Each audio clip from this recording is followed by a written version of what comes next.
E aí família, tudo bem? Beleza? Bom, hoje eu vou estar compartilhando com vocês uma coisa interessante que eu ouvi, na verdade. Eu estava assistindo algumas coisas, conversando com o pessoal, até minha esposa mesmo, meus filhos, e eles estavam compartilhando comigo uma coisa que eles acharam interessante e tal, né? Quem me conhece sabe que eu tenho acompanhado algumas com jovens, trabalho com casais, com famílias. E geralmente tenho tido contato com vários assuntos, né? E infelizmente o assunto que a gente mais tem tido realce, inclusive eu fiz até uns vídeos, né? O primeiro vídeo acho que do canal foi no caso da Fabiola, lá, aquela moça que pegaram ela traindo o marido e tal, né? E, na verdade eu não esquento muito a cabeça com as pessoas que não conhecem a verdade, né? Porque eles acham, que eles pensam, eu não posso retroceder, né? Nós já conhecemos a verdade, então a gente tem que ir adiante. E olhando pra mim mesmo como pessoa, me incomoda muito esse fato da gente, como cristão, às vezes, sermos muito predispostos a olhar a falha das pessoas, a olhar o erro das pessoas. E isso me incomoda um pouco, porque não fomos criados para isso, né? Isso não é o propósito pelo qual nós somos gerados realmente em Deus. E eu vejo isso todo o tempo, as pessoas apontando. E essa semana até aconteceu um caso interessante. Eu tenho visto, assim, o caso aquela moça, a Priscila Alcântara, né? Aquela cantora, aquela apresentadora, né, infantil, né, do SBT, que, né, a moça que louva aí, a moça que canta, né, e tal, canta até legal e tal. E ela tem muito acesso aos adolescentes, né, os jovens adolescentes. E ela disse que ela foi naquele evento chamado Lollapalooza, né, aqui em São Paulo.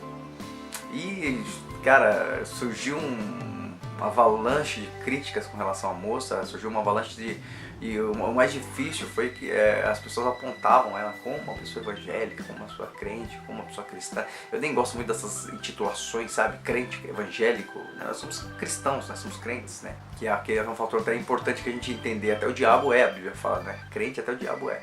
Mas nós somos discípulos de Jesus porque nós seguimos ele desde então. E como ele disse fartamente todo o teu tempo que esteve conosco, né?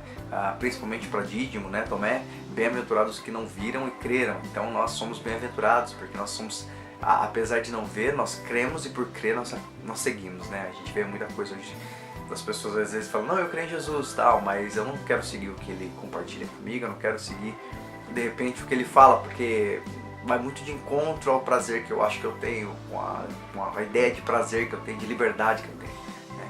E aí usa assim, um monte de desculpa, até mesmo dentro da palavra, por exemplo, graça, né? Acha que a graça é a liberdade de você fazer o errado, né? E as pessoas entendem que graça, na verdade, é a liberdade e é o fator que a gente tem, na verdade, dado por Deus para justamente dizer não ao erro, porque antes da graça, infelizmente, nós éramos prisioneiros do erro, né? A Bíblia fala que aquele que peca se torna escravo do pecado, né? Aquele que erra, aquele que vive pro pecado, ele é escravo do pecado. Então Jesus nos libertou, nos deu gratuitamente a salvação e esse relacionamento com Deus para que a gente tenha então a autonomia de dizer não pro erro e não para fazê-lo. E às vezes as pessoas acham que dão como desculpa na graça, mano, mas Deus conhece meu coração e tal, é graça.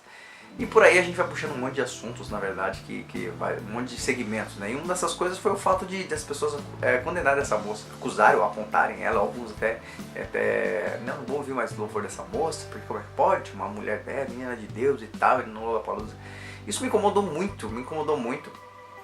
E eu gosto de compartilhar isso com vocês porque é uma coisa que a gente pode trocar de ideia e fazer a gente refletir com relação ao evangelho que a gente tem crido e o Deus que a gente tem crido, né? Eu lembro da mulher samaritana, eu lembro da prostituta, né? Maria de Magdala, né? Maria Madalena. E eu lembro que todos sempre chegavam nela baseado numa lei, né? Apontavam essas mulheres exigindo acusação, exigindo cobrança, como se fossem juízes, né? Porque quando você julga alguém, você está dizendo, eu não faço, por isso eu tenho autoridade para julgar ele que faz. E não é bem assim, na verdade, né? A Bíblia fala que o único juiz é Deus. E ali as pessoas trouxeram até Jesus embasados numa lei de Moisés, dizendo que ela deveria ser apedrejada, né? No caso de Magdala, né? De Madalena, né? Magdala porque é a cidade onde ela nasceu, por isso que é Maria Madalena, tá? Por isso que eu tenho essa dificuldade às vezes de falar Madalena. E Jesus falou assim, que quem não tivesse pecado que jogasse a primeira pedra, ou seja, se você não cometer um equívoco, então você tem autoridade para julgá-la. E ali, felizmente, as pessoas sumiram e eles perguntaram, e aí? Jesus perguntou para ele, e aí, cadê seus acusadores? Ela falou, não tem mais nenhum. Ele falou, então, nem muito menos eu te condeno. Só que ele deixou uma ressalva e disse, olha, vai, não peques mais. Ou seja, eu te dou a graça para que você não cometa mais equívocos desse tipo, mas se você cometer, como diz João, 1 João diz, filhinhos, não pequeis, se pecarem, você tem um advogado diante do Pai. Mas a ideia é, né? Eu odiar aquilo que Jesus odeia e eu fazer não mais porque eu quero ganhar alguma coisa, mas ou seja a salvação, seja o que for. Eu não quero pecar para mim ganhar a salvação, mas eu sou salvo por isso, eu não quero pecar. Eu quero agradar a Deus com isso. E eu vi as pessoas condenando muito essa moça, apontando muito essa moça. E isso me causou um pouco de frisson, né? Um pouco de assombro, apesar de que a gente tem visto muito isso. Porque é um fator importante de se pensar. Você, não sei como você pensa, mas ela é crente, não deveria estar lá. A gente não sabe o que ela foi fazer lá. E mesmo que ela fosse curtir as músicas, vamos dizer isso, quem conhece o coração dela o suficiente para dizer o que ela deve ou não deve fazer? Só Deus. Né?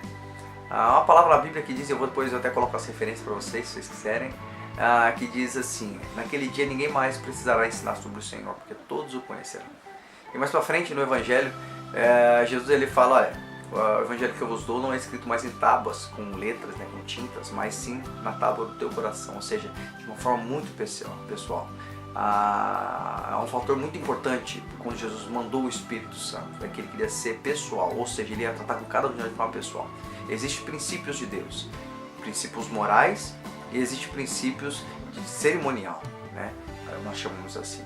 Então, tem coisas que depende muito, né? Por exemplo, você vê países, né, que tem culturas, né, de, por exemplo, como eu trabalhei, né, no norte da África, o homem tinha 6 mulheres, né?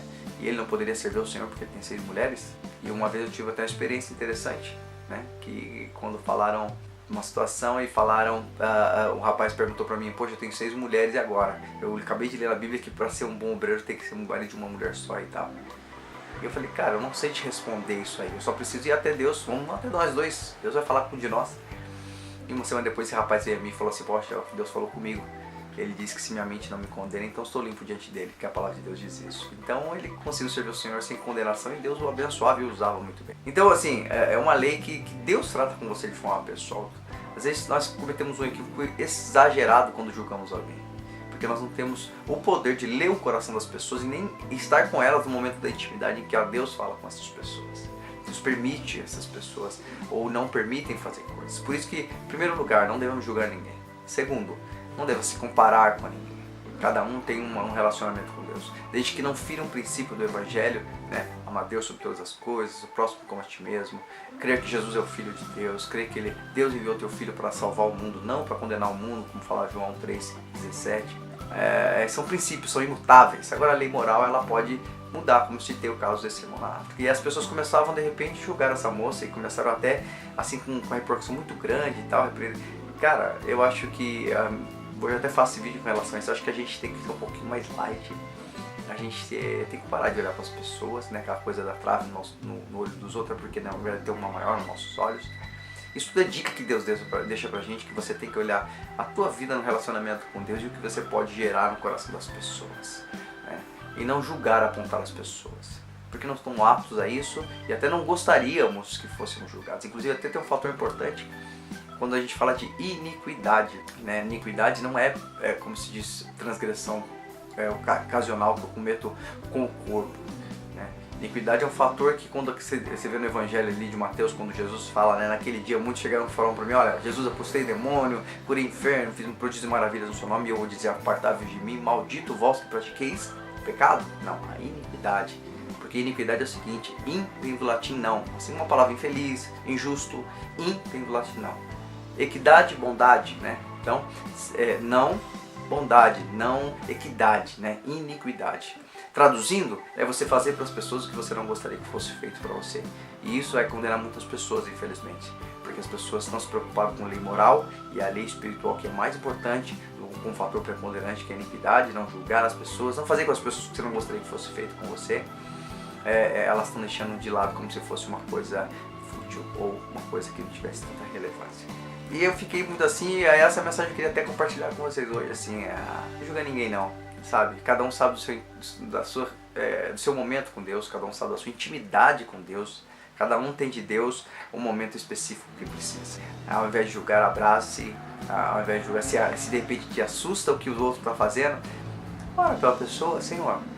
O Senhor conhece o coração da pessoa e eu amo essa pessoa independente do que ela faça, porque ela é mais importante do que ela faz pra mim. Ou de repente se é uma pessoa em evidência, como essa menina, por exemplo, Você não pode? Você não se sente bem em fazer? Não faça. Você não se sente em paz com Deus para fazer? Deus não falou com você? Não faça.